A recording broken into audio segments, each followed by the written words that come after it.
بسم اللہ الرحمن الرحیم الحمد للہ وکفیٰ وسلام علی عبادہ الذین اصطفیٰ۔ السلام علیکم ورحمۃ اللہ وبرکاتہ۔ امید ہے آپ تمام احباب خیر و عافیت سے ہوں گے۔ آج ہم یہ ایک نئی کتاب زاد الطالبین شروع کرنے لگے ہیں۔ یہ کتاب بنیادی طور پر احادیث مبارکہ سے متعلق ہے اور یہ ابتدائی طلباء کے لیے مختصر اور جامع احادیث پر مشتمل ایک کتاب مرتب کی گئی ہے۔ تو ابتدائی درجات میں اس کتاب کو اگر پڑھایا جائے یا طلباء اس کو شوق اور محنت کے ساتھ پڑھیں تو اس سے بہت زیادہ فوائد حاصل ہوں گے۔ تو یہ کتاب درس نظامی کے نصاب میں شامل ہے۔ بعض جو نصاب ہیں ان میں پہلے سال میں اور بعض میں دوسرے سال میں، اور اسی طرح دیگر جو شارٹ کورسز وغیرہ ہیں اس میں بھی یہ کتاب عام طور پر احادیث کے مضمون میں پڑھائی جاتی ہے۔ تو اس میں بہت ہی عمدہ انداز میں احادیث جو کہ مختصر ہیں اور بہت جامع ہیں ان کو جمع کیا گیا ہے۔ اس کا پورا نام ہے زاد الطالبین من کلام رسول رب العالمین۔ زاد کہتے ہیں توشہ، سفر میں جو بندہ اپنے ساتھ کچھ سامان رکھتا ہے، زاد راہ یا سفر کا توشہ اسے زاد کہا جاتا ہے۔ اور الطالبین یہ طالب کی جمع ہے، جو طلب کرنے والے ہیں، یعنی علم کو طلب کرنے والے جو طالب علم ہیں ان کے لیے یہ ایک زاد ہے، توشہ ہے۔ اور یہ توشہ کہاں سے جمع کیا گیا ہے، نکالا گیا ہے؟ من کلام رسول رب العالمین، جو رب العالمین ہے اللہ تعالیٰ، اس کے رسول صلی اللہ علیہ وسلم کے کلام سے یہ توشہ مرتب کیا گیا ہے۔ یعنی رسول اللہ صلی اللہ علیہ وسلم کی جو احادیث ہیں ان احادیث میں سے جو مختصر اور جامع احادیث ہیں ان کو منتخب کر کے یہ ایک زاد راہ بنایا گیا ہے، ایک توشہ بنایا گیا ہے جو علم حاصل کرنے والے اور طالب علم کے لیے یہ بہت مفید اور عمدہ چیز ہے۔ اس کتاب کا جو سبق ہے اس میں 5 چیزوں پر محنت کی جاتی ہے۔ ایک تو جو احادیث کی عربی عبارت ہے اس عبارت کو درست طریقے سے پڑھنا، یعنی ان پر اعراب لگانا، اور دوسرا اس عبارت کی ترکیب کرنا، نحو کے اندر جو آپ نے ترکیب پڑھی ہے، اور اس عبارت کے اندر جو الفاظ ہیں ان کی صرفی اور لغوی تحقیق کرنا کہ صرف کے اعتبار سے یہ کون سا صیغہ ہے، کون سا باب ہے اور اس کی کیا قوائف ہیں، اور اسی طرح ترکیب کے لحاظ سے اس کا درست ترجمہ کرنا اور اس کی تشریح کرنا۔ تو یہ 5 چیزیں اس میں ہوتی ہیں۔ ایک عبارت پر اعراب، درست اعراب لگانا، اور دوسرا عبارت کی نحوی ترکیب کرنا، تیسرا صرفی اور لغوی تحقیق کرنا، چوتھا عبارت کا صحیح ترجمہ کرنا، پانچواں احادیث کی تشریح کرنا۔ تو اس کتاب میں ان 5 چیزوں پر توجہ دی جاتی ہے۔ تو اسی سے اس کے فوائد ظاہر ہو رہی ہیں کہ ایک تو جو آپ نے اس سے پہلے صرف، نحو، عربی گرامر پڑھی ہے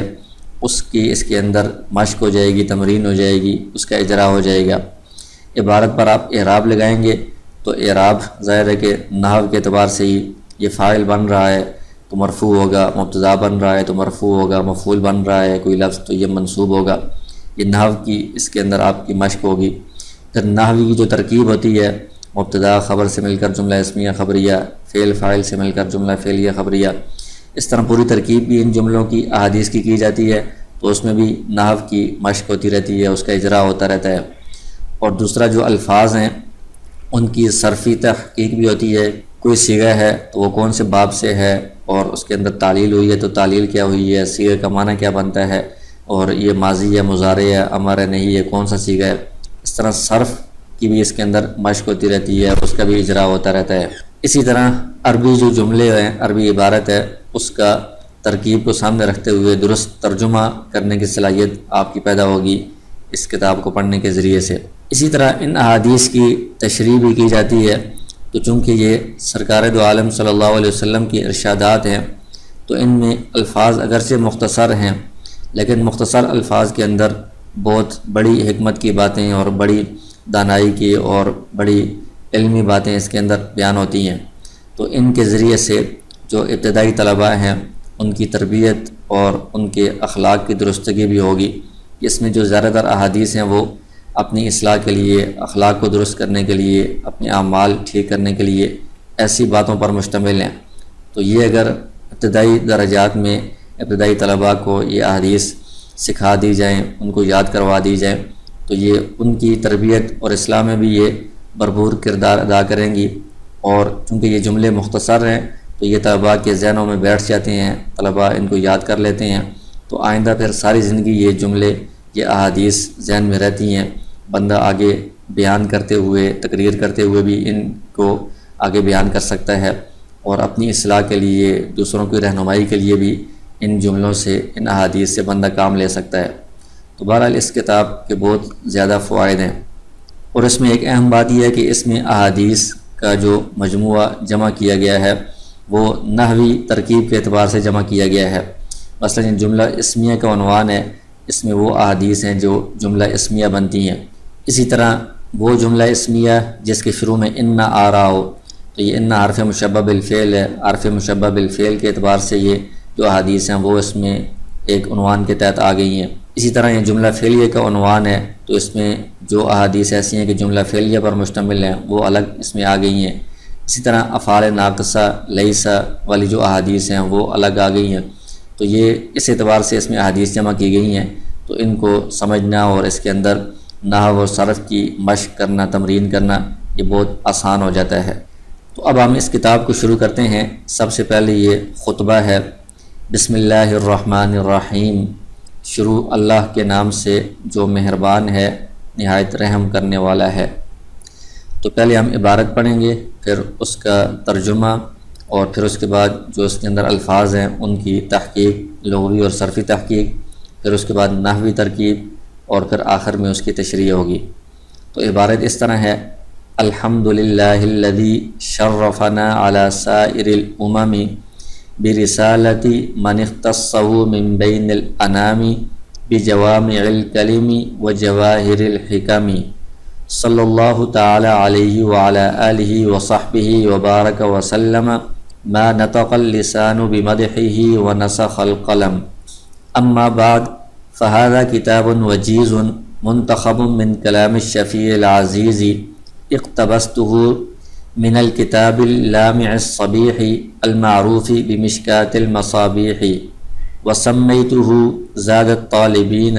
من کلام رسول رب العالمین صلی اللہ علیہ وسلم، الفاظه قصیرة ومعانیه کثیرة، یتنظر به من قرأه وحفظه، ويبتهج به من درسه وسمعه، ورتبته على بابين حتى يعم نفعهما في الدارين، والله أسأل أن يجعله خالصا لوجهه الكريم وسببا لدخول دار النعيم، فإنه واسع المغفرة وإنه ذو الفضل العظيم۔ یہ اس کی عبارت ہو گئی ہے۔ اب اس کا ترجمہ اس طرح ہے، الحمدللہ، تمام تعریفیں اس اللہ کے لیے ہیں، الذی، جس نے شرفنا، ہمیں عزت بخشی ہے، شرف بخشا ہے، اعلیٰ سائر الامم، تمام امتوں پر، برسالتی من، اس شخصیت کے رسالت کے ساتھ، یعنی اس شخص کو ہمارا رسول بنانے کے ساتھ، من اختصہ، جن کو اللہ نے خاص کیا ہے، من بین الانام، تمام مخلوق کے درمیان میں سے، بجوامع الکلم، جامع کلمات کے ساتھ، وجواہر الحکم، اور حکمت کے موتیوں کے ساتھ، صلی اللہ تعالی، اللہ تعالی رحمت نازل فرمائیں، علیہ، ان پر، وعلی آلہ، اور ان کی آل پر، وصحبہ، اور ان کے صحابہ پر، وبارک، اور اللہ تعالی برکت نازل فرمائیں اور سلامتی نازل فرمائیں، ما، اس وقت تک جب تک زبانیں ان کی تعریف بولتی رہیں، ونسخ القلم، جب تک قلم ان کی تعریف لکھتے رہیں۔ حمد و صلات کے بعد بس یہ وجیز کہتے ہیں مختصر کو، یہ ایک مختصر کتاب ہے، منتخب، جس کا انتخاب کیا گیا ہے، من کلام الشفیع العزیز، اس ذات کے کلام سے جو شفیع ہیں، یعنی شفاعت کرنے والی ہیں، عزیز، عزت والی ہیں، اقتبستہ، اس کو میں نے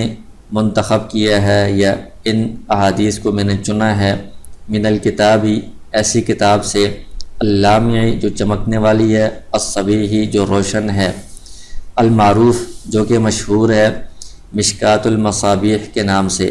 یہ مشکات المصابیح ایک کتاب ہے، اس کے اندر جو احادیث ہیں ان احادیث میں سے اس کتاب کو منتخب کیا گیا ہے، ان احادیث کو چنا گیا ہے۔ وسمیتہ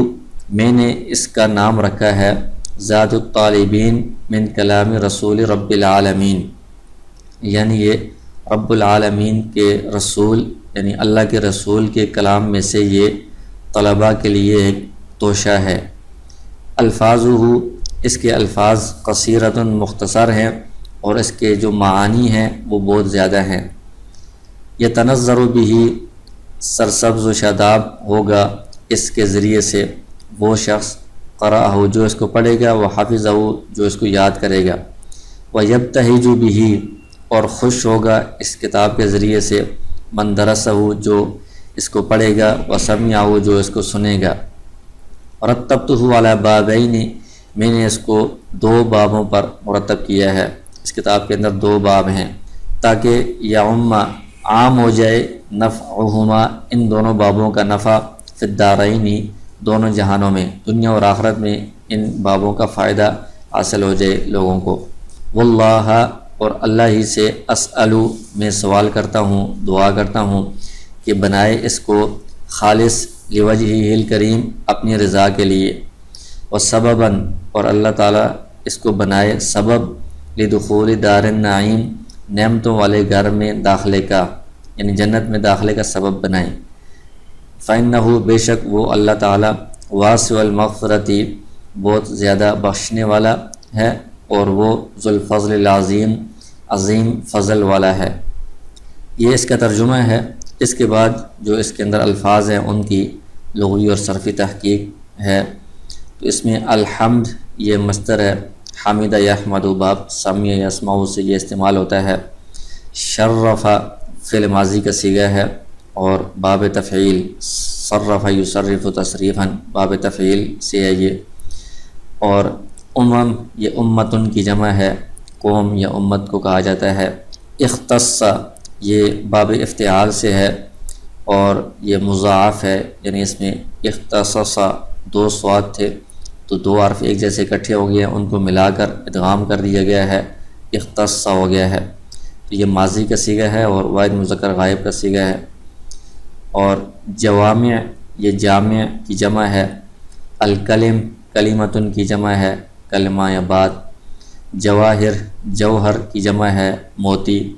حکم حکمتن کی جمع ہے، دانائی کی بات، حکمت کی بات۔ صلی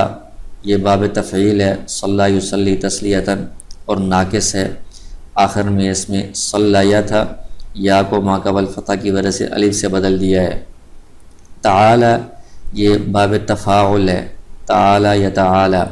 اور یہ بھی ناقص ہے، اصل میں تعالیہ تھا، ماضی کا صیغہ ہے، یا کو ما قبل فتح کی وجہ سے الف سے بدل دیا ہے۔ صح یہ صاحب کی جمع ہے، صحابہ اکرام اس سے مراد ہیں۔ بارکہ یہ باب مفاعلہ ہے، ماضی کا صیغہ ہے، واحد مذکر غائب صحیح ہے۔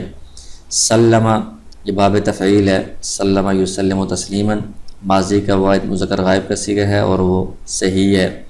نطق ینطق باب ضرب یضرب سے آتا ہے، یہ بھی ماضی کا صیغہ ہے اور صحیح ہے۔ مدح مصدر ہے، مدح یمدح باب فتح یفتح سے اس کا فعل استعمال ہوتا ہے، تعریف کرنا۔ نسخ ینسخ یہ باب فتح یفتح سے استعمال ہوتا ہے، لکھنا یا نقل کرنا اس معنی میں استعمال ہوتا ہے، یہ ماضی کا صیغہ ہے۔ منتخب یہ انتخب ینتخب باب افتعال سے صیغہ اسم مفعول ہے اور صحیح ہے، یعنی جس کا انتخاب کیا گیا ہو۔ اقتبست باب افتعال سے یہ فعل ماضی کا صیغہ ہے، واحد متکلم کا، کہ میں نے اس کو چنا ہے۔ اللامع لمع یلمع چمکنا، اس سے یہ اسم فاعل ہے، چمکنے والی کتاب۔ المعروف یہ عرف یعرف باب ضرب یضرب سے فعل استعمال ہوتا ہے، پہچاننا، یہ اسم مفعول ہے، پہچانی ہوئی مشہور چیز۔ مشکات کہتے ہیں طاقچہ جس میں چراغ رکھا جاتا ہے۔ مصابیح مصباح کی جمع ہے، چراغ کو کہا جاتا ہے۔ سمیتو سما یسمی تسمیتاً، یہ باب تفعیل ہے اور یہ ناقص ہے، اور یہ فعل ماضی کا صیغہ ہے۔ سمیتو واحد متکلم ہے، میں نے اس کا نام رکھا ہے۔ طالبین طلب یطلب باب نصر ینصر سے استعمال ہوتا ہے، اور یہ اسم فاعل ہے، جمع کا صیغہ ہے، جمع مذکر کا۔ آگے الفاظ لفظ کی جمع ہے، معانی معنی کی جمع ہے، اور قصیرۃ قصور یقصر باب کرم یکرم سے استعمال ہوتا ہے، مختصر ہونا، چھوٹا ہونا۔ کثیرۃ کثر یکثر یہ بھی باب کرم سے استعمال ہوتا ہے، زیادہ ہونا۔ یتنظر باب تفاعل ہے، سرسبز و شاداب ہونا، فعل مضارع کا صیغہ ہے، واحد مذکر غائب کا۔ قرأ یقرأ یہ محموز اللام ہے، باب فتح یفتح سے استعمال ہو رہا ہے، ماضی کا صیغہ ہے۔ حافظہ باب سمیع یسمع سے استعمال ہوتا ہے، وہ صحیح ہے اور ماضی کا صیغہ ہے۔ یبتہج یہ باب افتعال ہے، مضارع کا صیغہ ہے اور صحیح ہے۔ درس یدرس باب نصر ینصر سے استعمال ہوتا ہے، ماضی کا صیغہ ہے اور صحیح ہے۔ سمیع سمیع یسمع باب ہے اور سمیع ماضی کا صیغہ ہے۔ رتبت یہ باب تفعیل ہے، رتب یرتب اور صحیح ہے اور یہ ماضی واحد متکلم کا صیغہ ہے۔ یعم یہ عم یعم باب نصر ینصر سے ہے اور مضاعف ہے، فعل مضارع کا صیغہ ہے، اصل میں یعمم تھا، تو اس کے اندر قاعدہ آپ نے پڑھا ہے کہ پہلا جو حرف ہے اس کی حرکت نقل کر کے ماقبل عین کو دے دی ہے اور میم کا دوسرے میم میں ادغام کر دیا ہے۔ یعم ہونا چاہیے، لیکن حتیٰ ہے تو حتیٰ کے بعد ان مقدر ہوتا ہے، اس کی وجہ سے اس پر نصب آ گیا یعم۔ اسأل یہ سأل یسأل باب فتح یفتح ہے اور محموز العین ہے، اور یہ فعل مضارع واحد متکلم کا صیغہ ہے۔ یجعل یہ جعل یجعل باب فتح یفتح سے ہے اور فعل مضارع کا صیغہ ہے، واحد مذکر غائب کا۔ دخول مصدر ہے، دخل یدخل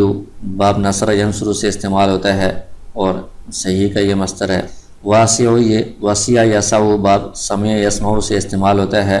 اور یہ مثال ہے، اس میں شروع میں حرف علت آ رہا ہے،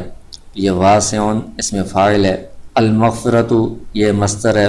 غفر یغفر باب ضرب یضرب سے استعمال ہوتا ہے، بخشش کرنا۔ اس کے بعد ہم اس کی ترکیب کریں گے، نحوی ترکیب جو ہوتی ہے، تو اس میں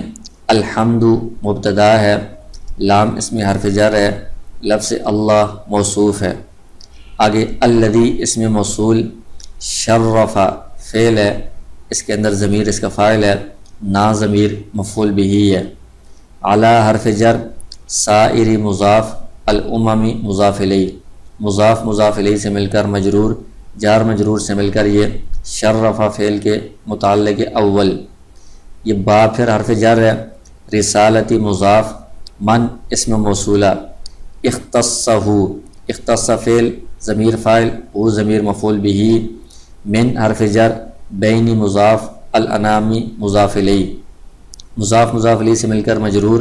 جار مجرور سے مل کر یہ اختص فعل کے متعلق اول ہے۔ با حرف جر ہے، جوامعی مضاف، الکلیم مضاف الیہ، یہ مضاف مضاف الیہ سے مل کر معطوف علیہ، واو حرف عطف،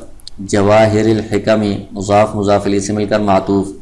یہ دونوں معطوف معطوف علیہ سے مل کر با حرف جار کا مجرور، جار مجرور سے مل کر یہ اختص فعل کے متعلق ثانی، اختص فعل اپنے فاعل مفعول بھی اور دونوں متعلقات سے مل کر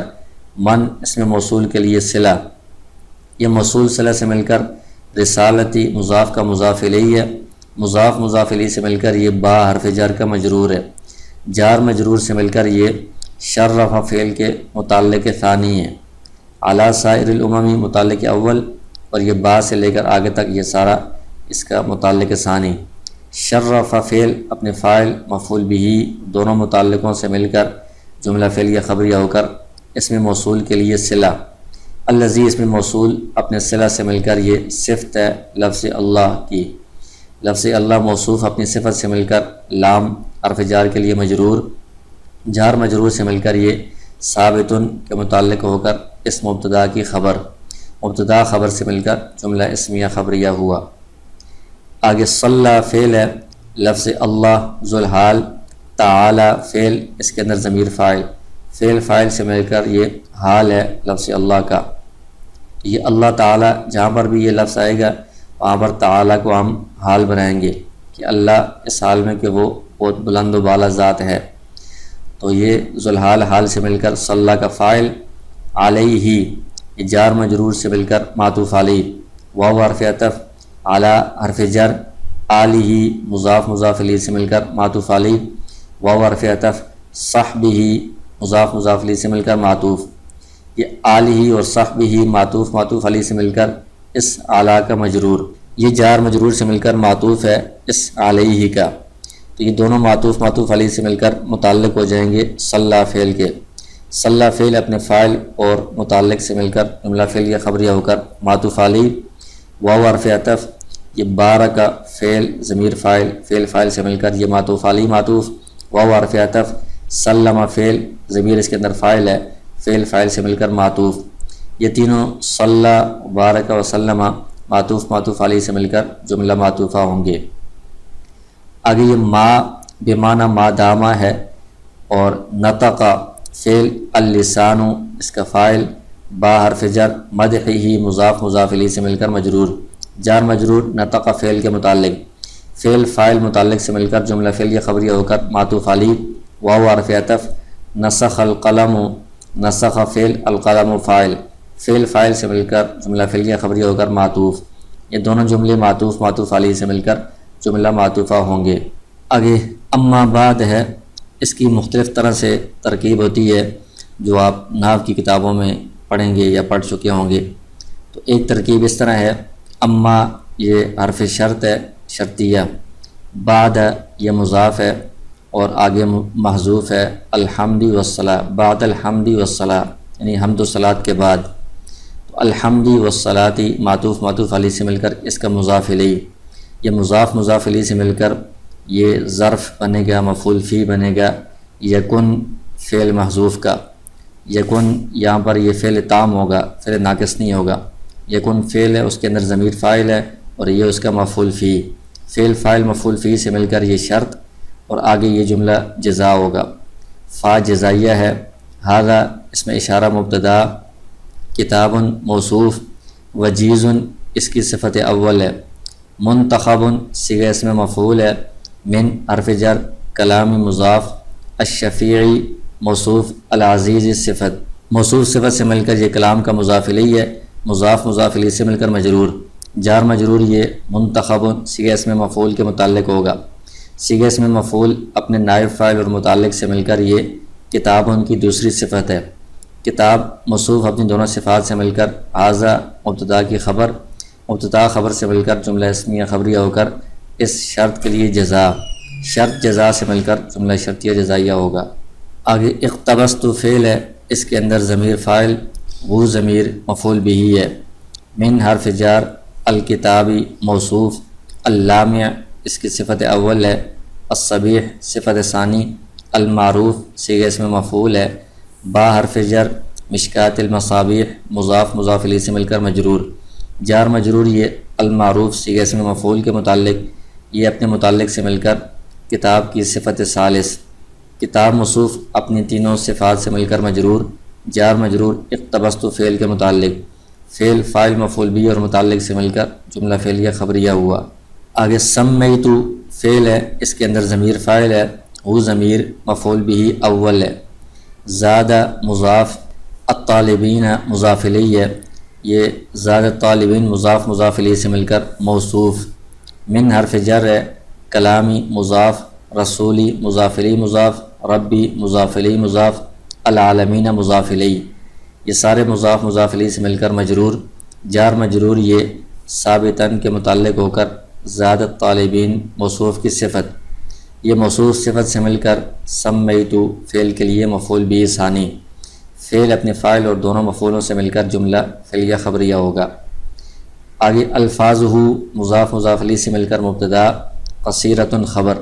مبتدا خبر سے مل کر جملہ اسمیہ خبریہ ہو کر معطوف علیہ، واو حرف عطف، معانیہ مضاف مضاف الیہ سے مل کر مبتدا، کثیرۃ خبر، ابتدا خبر سے مل کر جملہ اسمیہ خبریہ ہو کر معطوف، دونوں معطوف معطوف علیہ سے مل کر جملہ معطوفہ ہوا۔ یتنظر فعل اور با حرف جر ہے، ہا ضمیر مجرور، جار مجرور فعل کے متعلق، من اسم موصول، قرأ فعل ضمیر فاعل، او ضمیر مفعول بہ، فعل فاعل مفعول بہ سے مل کر معطوف علیہ، واو حرف عطف، حافظہ فعل فاعل مفعول بہ سے مل کر معطوف، دونوں معطوف معطوف علیہ سے مل کر صلہ، موصول صلہ سے مل کر یہ اس فعل کا فاعل بنے گا۔ فعل اپنے فاعل اور متعلق سے مل کر جملہ فعلیہ خبریہ ہوگا۔ یبتہجو فعل ہے اور با حرف جر، او ضمیر مجرور، جار مجرور فعل کے متعلق، من اسم موصول، درسہ فعل فاعل مفعول بہ سے مل کر معطوف علیہ، واو حرف عطف، سمعہ فعل فاعل مفعول بہ سے مل کر معطوف، یہ دونوں معطوف معطوف علیہ سے مل کر صلہ،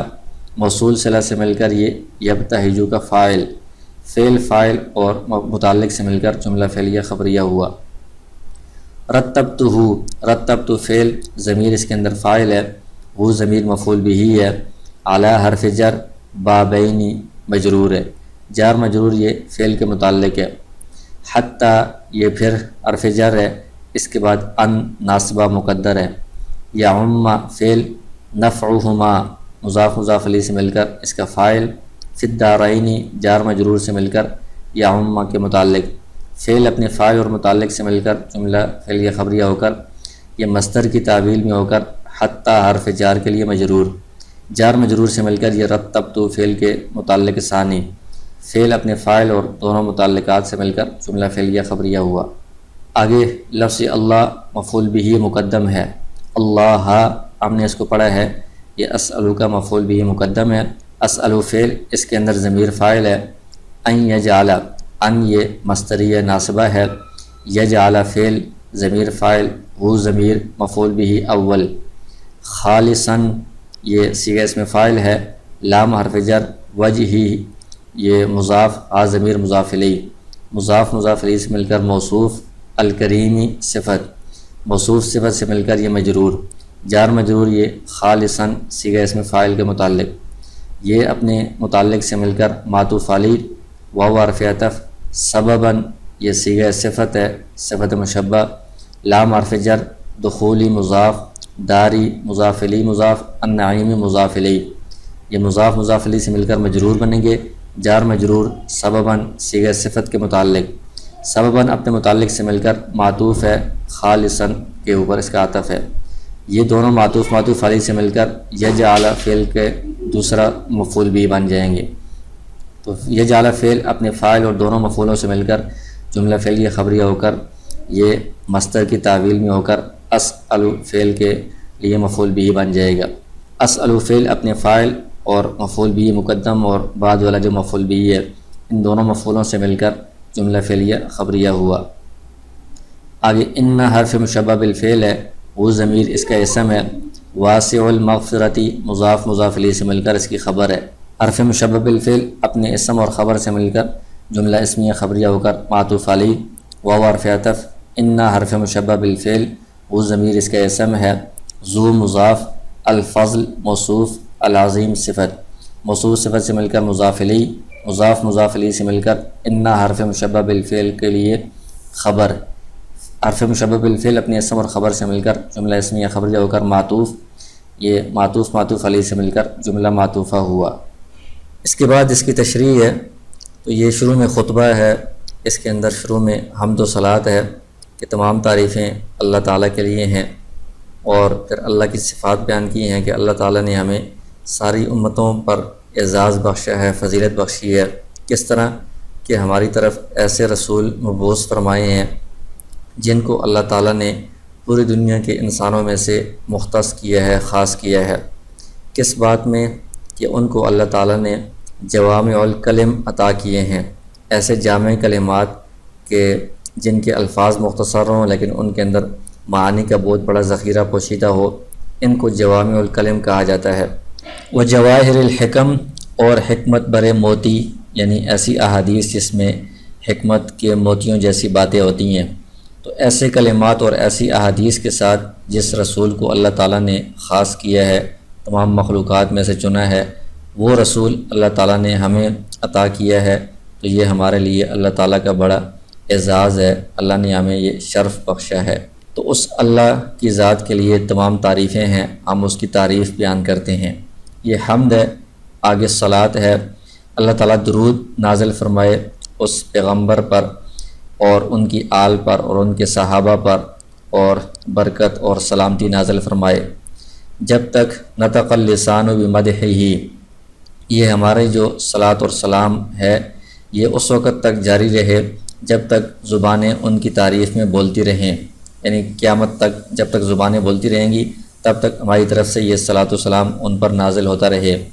ونسخ القلم، جب تک قلم لکھتے رہیں گے یعنی قیامت تک ہماری طرف سے یہ صلاۃ و سلام آپ پر نازل ہوتا رہے۔ پھر حمد و صلاۃ کے بعد آگے کتاب کا مختصر تعارف مصنف نے بیان کیا ہے کہ یہ ایک مختصر کتاب ہے جس کو رسول اللہ صلی اللہ علیہ وسلم کے کلام یعنی ان کی احادیث سے منتخب کیا گیا ہے، ان احادیث کا کچھ حصہ اس کتاب میں جمع کیا گیا ہے۔ اور یہ کتاب کہاں سے لی گئی ہے، اس کتاب میں جو احادیث ہیں ان کا مصدر کیا ہے، ماخذ کیا ہے، اس کے بارے میں انہوں نے وضاحت کی ہے کہ یہ جو کلام ہے، احادیث ہیں، ان سب احادیث کو میں نے مشکات المصابیح جو مشہور کتاب ہے اس میں سے منتخب کیا ہے، اور اس کتاب کا نام زاد الطالبین من کلام رسول رب العالمین یہ نام رکھا ہے۔ اس میں جو احادیث ہیں ان کے الفاظ مختصر ہیں اور معنی بہت زیادہ ہیں، انہی کو جوامع الکلم کہا جاتا ہے۔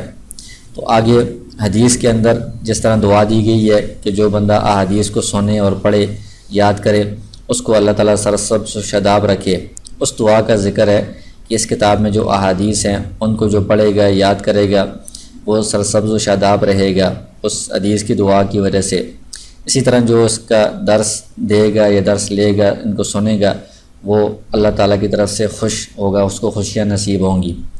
پھر اس کتاب کی ترتیب کی طرف اشارہ کیا ہے کہ اس کتاب کو 2 بابوں پر مرتب کیا گیا ہے، اور اللہ تعالیٰ سے دعا کی گئی ہے کہ اس کتاب کے جو دونوں باب ہیں ان کا نفع دنیا اور آخرت میں عام ہو جائے، اس سے لوگوں کو فائدہ حاصل ہو۔ پھر آخر میں دعا ہے اللہ تعالیٰ اس جو کتاب ترتیب دی گئی ہے اس کو خالص اپنی رضا کے لیے بنائیں کہ اس کے اندر اخلاص پیدا ہو، اور اس کو اللہ تعالیٰ ہمارے لیے جنت میں داخلے کا سبب بنائیں، کیونکہ اللہ تعالیٰ یہ بخشش کرنے والے ہیں اور بہت زیادہ فضل کرنے والے ہیں۔ تو یہ خطبہ مکمل ہو گیا ہے۔ اس کے بعد آگے کتاب شروع ہو رہی ہے، تو اس میں جو پہلی حدیث ہے وہ ہم آج پڑھ لیتے ہیں، باقی جو احادیث ہیں وہ اگلے سبق میں انشاءاللہ شروع کریں گے۔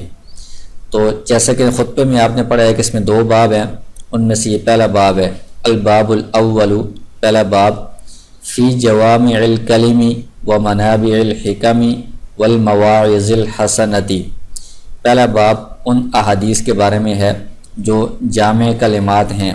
جامع کلمات یعنی الفاظ مختصر ہوں اور معنی ان میں بہت زیادہ ہوں۔ منابع الحکمی، منابع منبع کہتے ہیں سرچشمہ، جہاں سے پانی پھوٹتا ہے، پانی نکلتا ہے، تو حکمت کے یہ سرچشمے ہیں، یعنی ان کے اندر سے ان احادیث میں سے حکمت کی باتیں پھوٹتی ہیں۔ والمواعظ الحسنہ، اور یہ بہت بہترین اور اچھی نصیحت پر مشتمل یہ احادیث ہیں،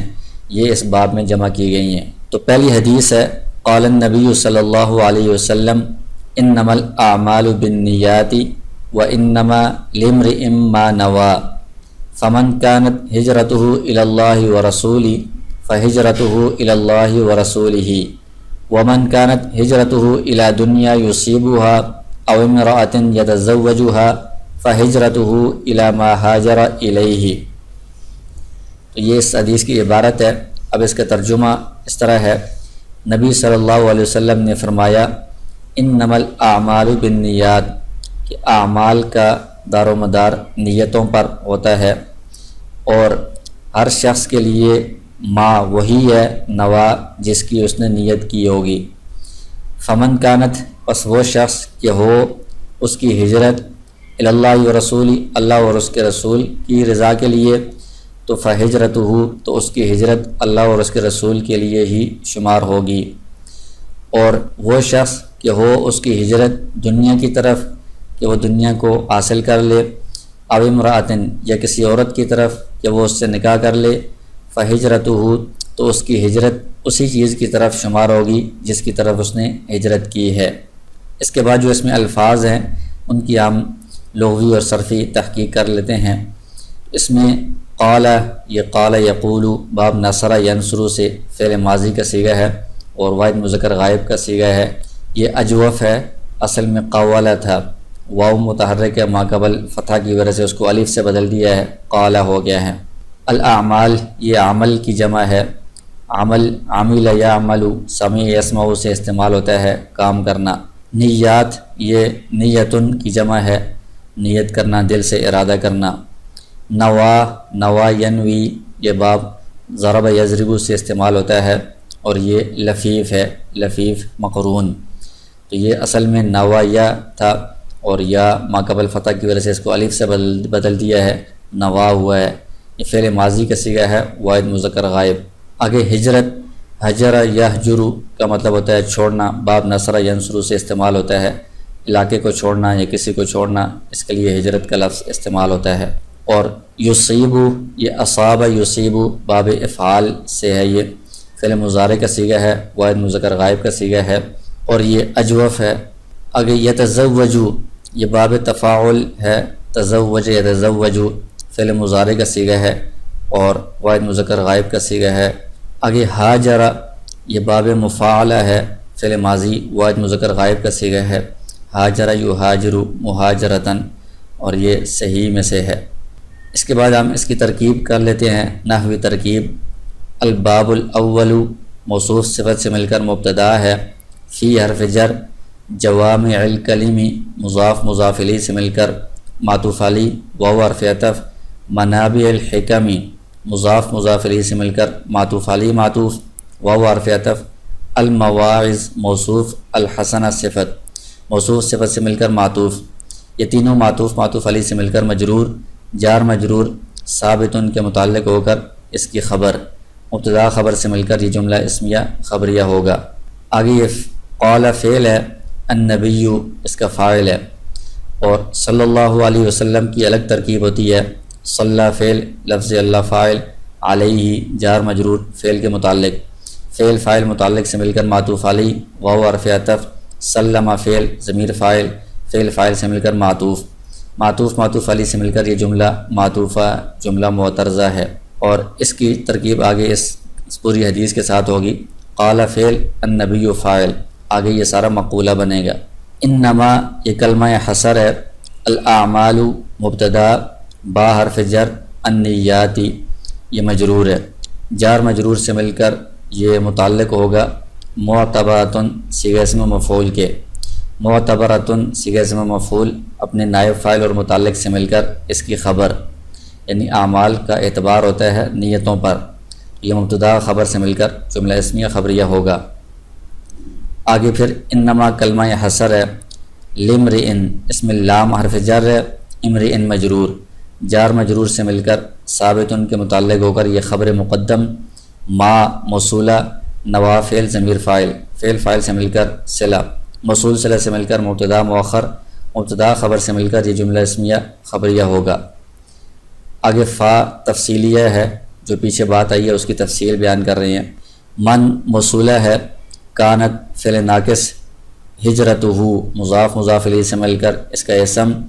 الہ حرف جر، لفظ اللہ معطوف علی، واو حرف عطف، رسولہ مضاف مضاف الیہ سے مل کر معطوف، معطوف معطوف علی سے مل کر مجرور، جار مجرور یہ ثابتاً کے متعلق ہو کر کانت فعل ناقص کے لیے خبر، فعل ناقص اپنے اسم اور خبر سے مل کر جملہ فعلیہ خبریہ ہو کر یہ موصول کے لیے صلہ، اس میں موصول صلہ سے مل کر یہ مبتدا متضمن بمعنی شرط، یعنی یہ شرط کے معنی کو متضمن ہے۔ فا جزائیہ ہے، ہجرت مضاف و ضمیر مضاف الیہ، مضاف مضاف الیہ سے مل کر مبتدا، الہ حرف جر، لفظ اللہ معطوف علی، واو حرف عطف، رسولہ مضاف مضاف الیہ سے مل کر معطوف، معطوف معطوف علی سے مل کر مجرور، جار مجرور یہ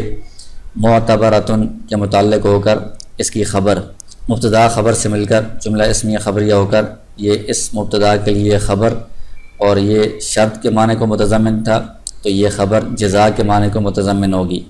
شرط جزا سے مل کر یہ جملہ شرطیہ جزائیہ ہو کر معطوف علیہ ہے۔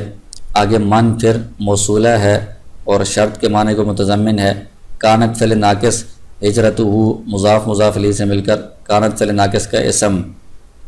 الی حرف جر، دنیا موصوف، یصیب فعل ضمیر فاعل، ہا ضمیر مفعول بہ، فعل فاعل مفعول بہ سے مل کر صفت، موصوف صفت سے مل کر یہ معطوف علی او حرف عطف، امرأۃ موصوف، یتزوج فعل ضمیر فاعل، ہا ضمیر مفعول بہ، فعل فاعل مفعول بہ سے مل کر یہ صفت، موصوف صفت سے مل کر یہ معطوف، دنیا یصیب ہوا اور امرأۃ یتزوج ہوا دونوں معطوف علی سے مل کر الی حرف جار کے لیے مجرور، جار مجرور ثابتاً کے متعلق ہو کر فعل ناقص کی خبر، فعل ناقص اپنے اسم اور خبر سے مل کر جملہ فعلیہ خبریہ ہو کر اس میں موصول کے لیے صلہ، موصول صلہ سے مل کر یہ مبتدا متضمن بمعنی شرط، یعنی شرط کے معنی میں ہوگا یہ جملہ۔ آگے فا جزائیہ، ہجرتہ مضاف مضاف علیہ سے مل کر مبتدا، الی حرف جر، ما موصولہ، ہاجر فعل ضمیر فاعل، الیہ جار مجرور فعل کے متعلق، فعل فاعل متعلق سے مل کر صلہ، موصول صلہ سے مل کر مجرور، جار مجرور سے مل کر یہ معتبرۃ کے متعلق ہو کر اس کی خبر، مبتدا خبر سے مل کر جملہ اسمیہ خبریہ ہو کر یہ اس جملے کے لیے خبر اور اس شرط کے لیے یہ جزا کے معنی کو متضمن ہے، یعنی جزا کے معنی میں ہے، تو یہ شرط اور جزا سے مل کر جملہ شرطیہ جزائیہ ہو کر معطوف، یہ دونوں جملے معطوف علیہ سے مل کر اس کا عطف ہوگا ان جملوں پر، یہ سارے معطوف علیہ سے مل کر قال فعل کے لیے مقولہ مفعول بھی بنیں گے، قال فعل اپنے فاعل اور مقولہ مفعول بھی سے مل کر جملہ فعلیہ خبریہ ہوگا۔ اس کے بعد اس کی تشریح ہے، تو شروع میں آپ کو بتایا ہے کہ یہ 2 بابوں پر مشتمل ہے، تو یہ پہلا باب ہے ایسی احادیث کے بارے میں جو مختصر الفاظ پر مشتمل ہیں لیکن ان کے معنی بہت زیادہ ہیں، جامع کلمات ہیں اور ان کے اندر بہت حکمت کی باتیں پوشیدہ ہیں، بڑی انسان کی اخلاقی تربیت اور اصلاح کے لیے بہت مفید احادیث ہیں۔ اسی طرح بہت اچھی واعظ و نصیحت پر مشتمل احادیث اس باب میں جمع کی گئی ہیں۔ تو جو پہلی حدیث ہے اس کا جو سبب ورود ہے، شان ورود، جیسے قرآن کی آیات ہوتی ہیں، ان میں سے کچھ آیات کسی خاص موقع پر نازل ہوئی ہیں، کوئی خاص بات پیش آئی یا واقعہ پیش آیا، تو ان آیات کی تفسیر میں وہ واقعہ بیان کیا جاتا ہے کہ یہ اس کا شان نزول ہے۔ اسی طرح احادیث میں سے بھی بعض احادیث کسی خاص پس منظر میں یہ آپ صلی اللہ علیہ وسلم نے ان کو بیان کیا تھا، تو وہ خاص واقعہ یا خاص پس منظر بیان کیا جاتا ہے کہ یہ اس حدیث کا شان ورود ہے۔ تو اس حدیث کے شان ورود میں ایک واقعہ بیان کیا جاتا ہے کہ ایک شخص نے کسی عورت کو نکاح کا پیغام بھیجا، تو اس عورت نے شرط لگائی کہ آپ اگر ہجرت کر لیں تو پھر نکاح ہو سکتا ہے، تو اس نے ہجرت کر لی اور اس کے بعد پھر نکاح ہو گیا۔ تو اس پر آپ صلی اللہ علیہ وسلم نے یہ الفاظ ارشاد فرمائے تھے کہ ہجرت ایک نیک کام ہے، دینی کام ہے، اس کے اندر اچھی نیت ہونی چاہیے تھی، اللہ اور اس کے رسول کی رضا کی نیت ہونی چاہیے تھی، یہ دنیاوی کام یا نکاح والا کام یہ اس نیت میں شامل نہیں ہونا چاہیے تھا۔ تو اگر نیت درست ہوگی تو اس کا ثواب اجر و ثواب ملے گا نیک کام کا، اور اگر نیت درست نہیں ہوگی تو اس کا اجر و ثواب ضائع ہو جائے گا۔ اس سلسلے میں یہ حدیث ہے، جس میں پہلے ایک عام اصولی بات بیان کی گئی ہے کہ جتنے بھی اعمال ہیں ان کا دار و مدار نیت پر ہوتا ہے، کہ اگر نیک عمل بندہ کر رہا ہے اس میں نیت خالص ہے، اللہ کی رضا کی نیت ہے، تو وہ نیک عمل قبول ہوگا، اس کا ثواب بھی ملے گا۔ اگر نیک عمل میں نیت خالص نہیں ہے، کوئی دنیاوی فائدہ حاصل کرنا یا دکھلاوا شہرت وغیرہ مطلوب ہو، تو پھر وہ عمل قبول بھی نہیں ہوتا اور اس کا اجر و ثواب بھی نہیں ہوتا، وہ ضائع ہو جاتا ہے۔ اسی طرح اس کا یہ بھی مطلب ہے کہ جو ایسے کام ہیں کہ جو نہ نیک کام ہیں نہ برائی کے کام ہیں، عام زندگی کی ضروریات ہیں، اس کے اندر اگر بندہ اچھی نیت کر لے تو وہ بھی نیکی کا کام بن جاتا ہے، جیسے کھانا پینا سونا وغیرہ، یہ کام نہ نیکی کے ہیں اور نہ برائی کے ہیں، عام ضرورت کے کام ہیں۔ اس کے اندر اگر بندہ یہ نیت کر لے، اچھی نیت، کہ کھانا کھا کے مجھے جو طاقت حاصل ہوگی اس سے میں اللہ کی عبادت کروں گا، سونے سے جو میری چستی آئے گی، تھکاوٹ دور ہوگی، تو میں چست ہو کر اللہ کی عبادت کروں گا، تو یہ کام بھی نیکی بن جاتے ہیں، ان پر بھی اجر و ثواب ملتا ہے۔ آگے دوسرے جملے میں پھر اسی بات کی مزید تفصیل بیان کی گئی ہے کہ ہر بندے کو وہی اجر و ثواب ملتا ہے یا اسی چیز کا بدلہ ملتا ہے جو اس نے نیت کی ہوتی ہے۔ تو نیک کام میں بندے نے جیسی نیت کی ہے اسی طرح اس نیک کام کا آگے اس کو بدلہ ملے گا، صلہ ملے گا۔ اور اس میں یہ بات بھی ہے کہ جتنی چھوٹے عمل کے اندر جتنی بڑی نیت کر لے اتنا اجر و ثواب بھی زیادہ ہو جاتا ہے، اور ایک کام کے اندر جتنی زیادہ نیتیں کر لیں اتنا ہی اجر و ثواب بھی اس کا زیادہ بڑھ جاتا ہے۔ پھر آگے اس خاص واقعہ جو پیش آیا تھا اس کی وجہ سے یہ خاص الفاظ بیان کیے ہیں۔ اس میں اسی بات کی مثال بیان کر دی گئی ہے کہ اعمال کا دار و مدار نیتوں پر ہوتا ہے۔ اس کی مثال یہ ہے کہ اگر ایک شخص ہجرت کر رہا ہے تو ہجرت ایک نیک کام ہے کہ اگر بندہ ایسی جگہ میں ہے جہاں پر وہ اسلام کی تعلیمات پر عمل نہیں کر سکتا تو وہاں اس جگہ کو چھوڑ کر دوسری جگہ میں جانا جہاں پر بندہ اسلام پر عمل کر سکے، یہ ہجرت کہلاتا ہے اور یہ ایک نیک کام ہے۔ تو اگر اس کے اندر بندے کی نیت یہ ہوگی کہ یہ اللہ کی رضا کے لیے اور اس کے رسول کے حکم پر عمل کرنے کے لیے میں ہجرت کر رہا ہوں، تو اس کا جو نتیجہ ہوگا اللہ کے ہاں اس کا جو انجام ہے وہ بھی یہی ہوگا کہ اس کو اللہ اور اس کے رسول کے لیے ہجرت شمار کیا جائے گا، یعنی اس کو دینی کام شمار کیا جائے گا اور اس پر اس کو پورا اجر و ثواب بھی ملے گا۔ ومن کانت ہجرتہ، اور اگر کسی کی ہجرت دنیا کو حاصل کرنے کے لیے ہو یا کسی عورت کے ساتھ نکاح کرنے کے لیے ہو، یعنی اس کا ارادہ یہ دنیا یا عورت کا ہو، تو انجام کے اعتبار سے یہ ہجرت اللہ کے ہاں اسی دنیا کی طرف ہجرت یا عورت کی طرف ہجرت شمار کی جائے گی۔ اس کو دینی کام یا نیک کام یا اللہ کی رضا والی ہجرت نہیں کہا جائے گا۔ جب یہ دنیا کی طرف ہجرت ہے، نیک کام نہیں ہے، تو اس پر پھر اجر و ثواب بھی نہیں ہوگا اور اللہ کے ہاں یہ ہجرت قبول بھی نہیں ہوگی۔ تو اس میں جو پہلا جملہ ہے وہ بندے کی نیت پر ہے کہ بندے کی نیت اگر اللہ اور اس کے رسول کے لیے ہے، تو دوسرا جملہ یہ انجام کے اعتبار سے ہے کہ انجام اللہ کے ہاں اس کا یہی ہوگا کہ اس کو نیک عمل سمجھا جائے گا اور اس پر اس کو اجر و ثواب ملے گا۔ بندے کی نیت اگر دنیاوی ہے، کوئی فائدہ حاصل کرنا، تو اللہ کے ہاں بھی اس کو ایک دنیاوی کام، دنیاوی ہجرت ہی سمجھا جائے گا، اس کو نیک عمل اور اس پر اجر و ثواب نہیں دیا جائے گا۔